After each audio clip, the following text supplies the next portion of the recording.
Bible చదివినప్పుడు కొందరంటారు స్త్రీలు మౌనంగా ఉండాలి అని.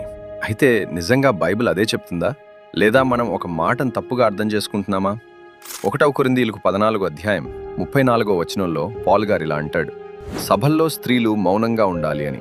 తర్వాత వెంటనే 35వ వచనంలో మాట్లాడాలి అనుకుంటే ఇంట్లో తమ భర్తలను అడగాలి. పౌలు ఇలా ఎందుకన్నాడంటే బోధ సమయంలో అందరూ ఒకేసారి మాట్లాడటం, ప్రశ్నలు అడగటం వల్ల ఆరాధన గందరగోళంగా మారింది. అప్పుడు చర్చిలో గందరగోళం కాకుండా ఆ క్రమాన్ని తగ్గించడానికి ఇలాంటి మాటలు మాట్లాడాడు. అది అన్ని స్త్రీలకు అన్ని కాలాలకు మౌనం పాటించాలి అన్న ఆజ్ఞ అయితే కాదు. ఎందుకంటే అదే బైబిల్లో దేవుడు డెబోరా లాంటి స్త్రీని నాయకురాలిగా వాడాడు. ఎస్టర్ ద్వారా ఒక జాతిని రక్షించాడు. మరియు యేసు పునరుద్ధాన వార్త మొదట స్త్రీలకి అప్పగించాడు. అంటే బైబిలు స్త్రీ స్వరాన్ని ఆపలేదు, దేవుని ఉద్దేశ్యం లేని శబ్దాన్ని మాత్రమే ఆపింది. దేవుని దగ్గర మగ, ఆడ అనే భేదం